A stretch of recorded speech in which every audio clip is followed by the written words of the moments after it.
Você sabe o que foram as eleições do cacete? E a Lei Saraiva? Saraiva, controle-se, por favor. Tudo isso faz parte do período do Segundo Reinado no Brasil.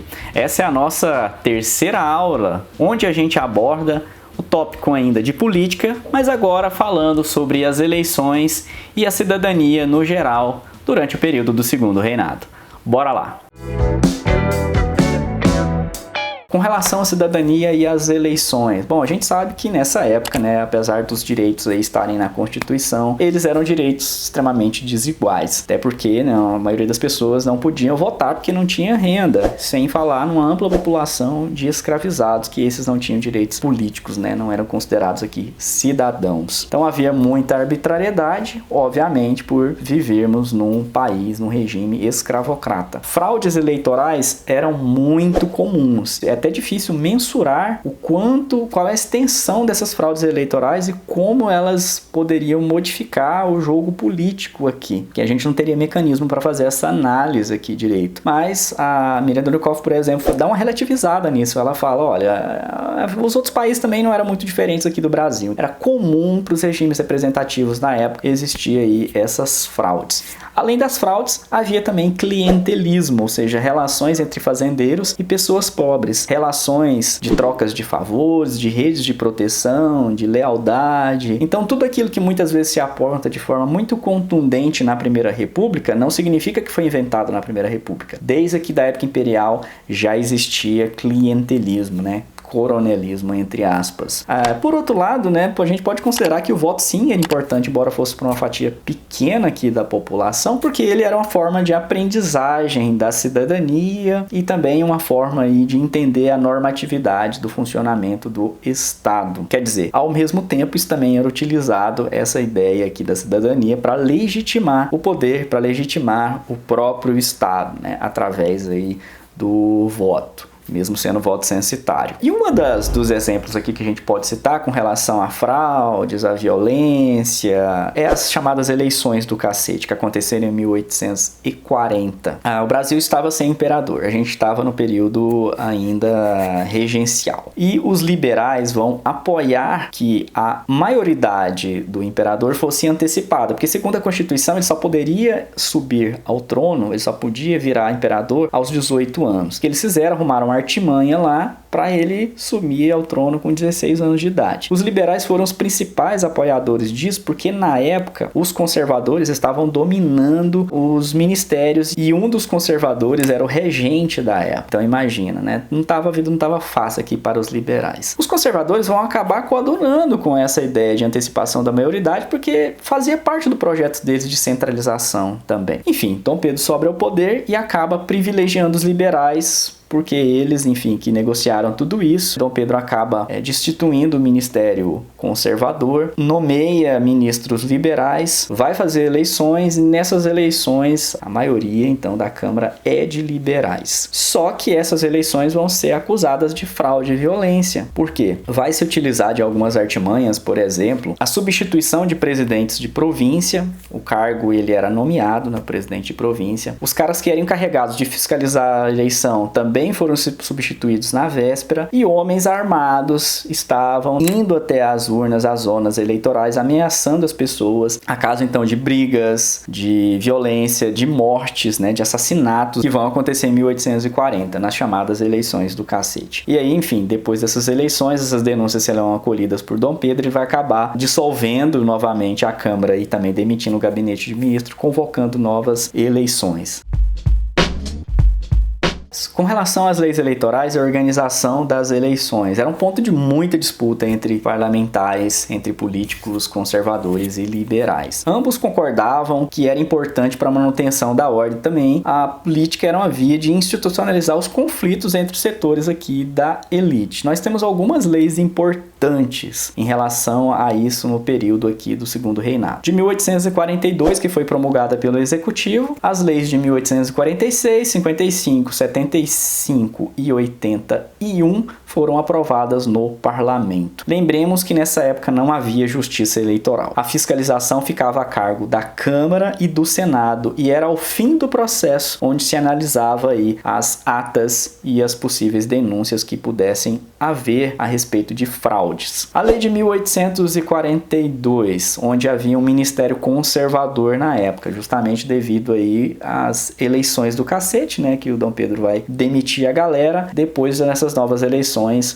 vai ter uma maioria de Câmara que era conservadora e o ministério também seria composto por conservadores. Essa lei de 42 vai ser criada chamada Junta de Qualificação. Em cada paróquia, um mês antes das eleições, fazia-se uma lista de votantes e de eleitores. Votantes são os eleitores de primeiro grau ou eleitores de paróquia, e eleitores, que seriam os eleitores de segundo grau, eleitores de província. O que é isso? O votante tinha que comprovar a renda de 100 mil réis anuais e tinha o direito de votar para vereadores e escolher os eleitores. Então era um voto indireto. Ele escolhia os eleitores, que esses eleitores sim tinham que ter 200 mil réis anuais, e aí esses eleitores podiam escolher deputados e senadores. Para poder ser deputado, você tinha que ter 400 mil réis anuais, e para ser senador, 800 mil réis anuais, conforme a Constituição de 1824. Essa junta, que era criada para qualificar aqui quem poderia e quem não poderia participar, ela era composta de um subdelegado, um padre e um juiz de paz. Sendo que o juiz de paz representava o que seria a autoridade local, o subdelegado representava a autoridade do governo central. Era alguém externo, era alguém de fora, muito importante para os conservadores nessa noção que eles vão ter aqui. E o padre, o que fazia nisso? O padre era o intermediário, era o poder neutro entre os dois. Lei de 1846, onde nós temos o Ministério Liberal e a maioria da Câmara também era liberal. Acaba que essa lei aqui vai ser muito interessante, porque muitos das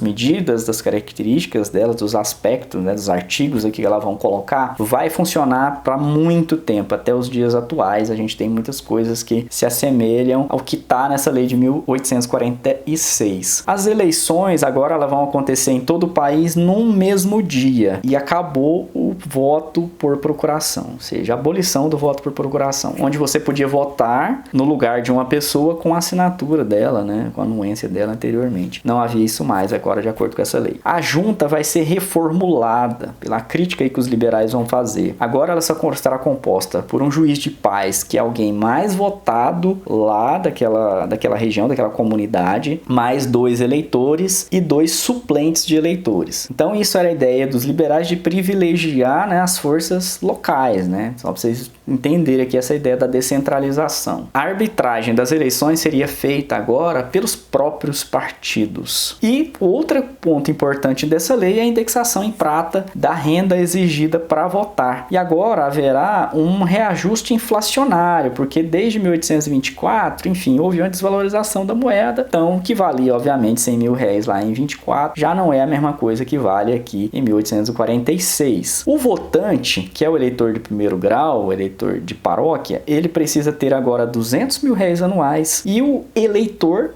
ou aquele que é chamado de eleitor de segundo grau ou de província, precisa ter 400 mil réis anuais, que é o cara que vota de fato aí para escolher um representante. O deputado tem que ter 800 mil réis anuais e o senador 1 conto e 600 mil réis anuais. E assim vai ficar até o final da monarquia. Essa lei então ela vai vigorar para todo o final aqui do Império. Uma outra lei de 1855, na época onde a gente tem o Ministério da Conciliação, misto de liberais e conservadores. Aqui haverá a proibição da candidatura de magistrados e de presidente de província, porque a ideia era evitar fraudes e garantir a independência dos poderes. Era uma pauta que liberal, né, progressista pelo menos, porque o presidente de província era alguém nomeado e o magistrado era alguém do judiciário. Eles entendiam que esses caras podiam se aproveitar dos poderes executivo, no caso do presidente de província, e judiciário, no caso do magistrado, para poder garantir alguma coisa no legislativo, tá? Então, podiam usar da sua influência, do seu poder, para poder se beneficiar. Então por isso vai haver essa proibição, que vai ser muito contestada pelos conservadores